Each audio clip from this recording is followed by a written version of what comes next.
Human reproduction and reproductive health. इसमें से 5 question यानी कि 18% वेटेज है, ये भी ज़रूरी है। ठीक है,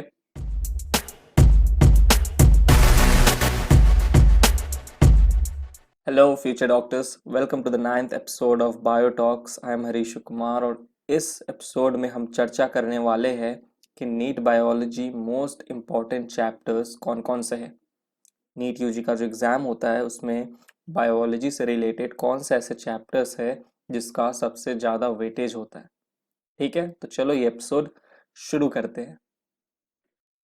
देखिए, अगर मैं बात करूँ बॉटनी की, बॉटनी से कितने क्वेश्चंस आते हैं, बॉटनी का क्या वेटेज है, तो बॉटनी बहुत ज़्यादा इंपॉर्टेंट है नीट यूजी के लिए। बॉटनी, आई थिंक जूलॉजी से कभी कभार ज़्यादा क्वेश्चन आपको बॉटनी पोर्शन में दिख जाता है। जेनेटिक्स सबसे ज़्यादा इंपॉर्टेंट है, जो आप क्लास 12th में जाके पढ़ोगे।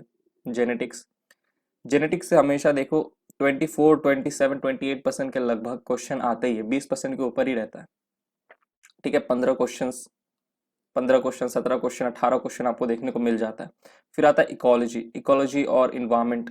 जो इकोलॉजी इन्वायरमेंट जो ऑर्गेनिज्म वाला चैप्टर है, जो आपको सबसे लास्ट यूनिट मिलेगा क्लास 12th का, उससे भी लगभग 16% पकड़ लो। ठीक है, 10 क्वेश्चन आ जाते हैं, 8-10 क्वेश्चन। फिर प्लांट फिजियो इंपॉर्टेंट है, 11th का जो पोर्शन है प्लांट फिजियोलॉजी, उससे भी 8-9 क्वेश्चन देखने को मिल जाते हैं, 13% वेटेज है। प्लांट डाइवर्सिटी आपका इंपॉर्टेंट है, उसमें से जो प्लांट डाइवर्सिटी यानी कि जो सबसे पहला चैप्टर है the living world, biological classification और प्लांट किंगडम, ये तीनों चैप्टर को मिला के हम प्लांट डाइवर्सिटी बोल रहे हैं। उसमें से द लिविंग वर्ल्ड से तो उतना ज़्यादा क्वेश्चन नहीं आता है, एक आध क्वेश्चन आता है, लेकिन प्लांट, जो आपका प्लांट किंगडम है और जो आपका बायोलॉजिकल क्लासिफिकेशन है जिसमें आपने फंगस एल्गी ये सब पढ़ा था, वो ज़रूरी है। जहाँ पे आपने मोनेरा के बारे में पढ़ा था, राइट, तो वो सब चैप्टर ज़रूरी है। प्लांट डाइवर्सिटी वाला जो यूनिट 1 है बेसिकली 11th का, 11th बायोलॉजी का यूनिट 1। ठीक है, एनिमल किंगडम हटा के, एनिमल किंगडम तो जूलॉजी में आ गया। फिर सेल बायोलॉजी, जहाँ पे आप cell the unit of life पढ़ोगे, cell cycle and cell division पढ़ोगे। ठीक है, वो भी ज़रूरी है, वहाँ से भी अच्छे खासे क्वेश्चन आते हैं। तो सीक्वेंस वाइज देखो तो ये जो 5-6 चैप्टर है बहुत ज़रूरी है। प्लांट रिप्रोडक्शन ज़रूरी है, जो आपका reproduction in flowering plant and reproduction in organism, उन दोनों को एक साथ मैं यहाँ पे रख के बोल रहा हूँ। प्लांट रिप्रोडक्शन, उससे भी क्वेश्चन आते हैं। एंजियोस्पर्म तो आप 11th में भी पढ़ोगे, आप 12th में एंजियोस्पर्म का लाइफ साइकिल पढ़ोगे, रिप्रोडक्शन पढ़ोगे अच्छे से। तो एंजियोस्पर्म ज़रूरी है, मोनोकॉट डाइकॉट। प्लांट मोर्फोलॉजी पढ़ना है आपको। ठीक है, उससे भी क्वेश्चंस आ ही जाते हैं, 7% वेटेज है। प्लांट एनाटॉमी और बायोमोलिक्यूल्स, इन सब से उतने क्वेश्चंस देखने को नहीं मिलते। ठीक है, लेकिन ये जो पहला 5-6 चैप्टर्स है जिनका नाम मैंने लिया, ये बहुत ज़रूरी है। तो ये तो हमने बात की बॉटनी की। अब चलो देखते हैं जूलॉजी की, जूलॉजी का कितना वेटेज होता है। Moving on to the next slide.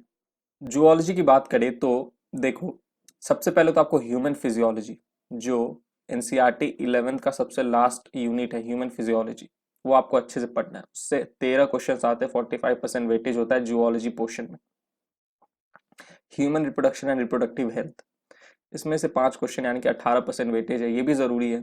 ठीक है, ये भी ज़रूरी है। फिर एनिमल किंगडम आया, एनिमल किंगडम में आपको याद बहुत करना होगा, एग्जाम्पल्स आपको पढ़ना होगा। ठीक, तो इससे भी क्वेश्चन आ जाते हैं, देखने को मिलते हैं। एवोल्यूशन फिर आपको पढ़ना है, सब 12th का चैप्टर है evolution. Human reproduction and reproductive health 12th का पोर्शन है। Human health and disease 12th का पोर्शन है, इसमें भी याद बहुत करना होता है। एनिमल टिश्यू, सबको बहुत अच्छा लगता है ये चैप्टर। ठीक है, बड़ा आसान सा चैप्टर है, 4 टिश्यू के बारे में पढ़ लिया, मज़ा आ गया। ठीक है, कौन कौन से थे, epithelial, connective, neural, muscular, right. फिर उसके बाद एनिमल हस्बेंड्री, बेसिकली वो जो एनिमल फार्मिंग हो गया, इससे भी आपके क्वेश्चन बनते हैं। माइक्रोब्स इन ह्यूमन वेलफेयर, ये भी ज़रूरी है। ठीक है, ये थोड़ा माइक्रोबायोलॉजी टाइप का चैप्टर है। माइक्रोबायोलॉजी, माइक्रोब्स के बारे में पढ़ते हो कि इन माइक्रोब्स का ह्यूमन वेलफेयर में क्या योगदान है। ठीक है, बायोटेक्नोलॉजी और वगैरह वगैरह ये सब आप पढ़ते हो। Applications and its principle, biotechnology के बारे में पढ़ते हो।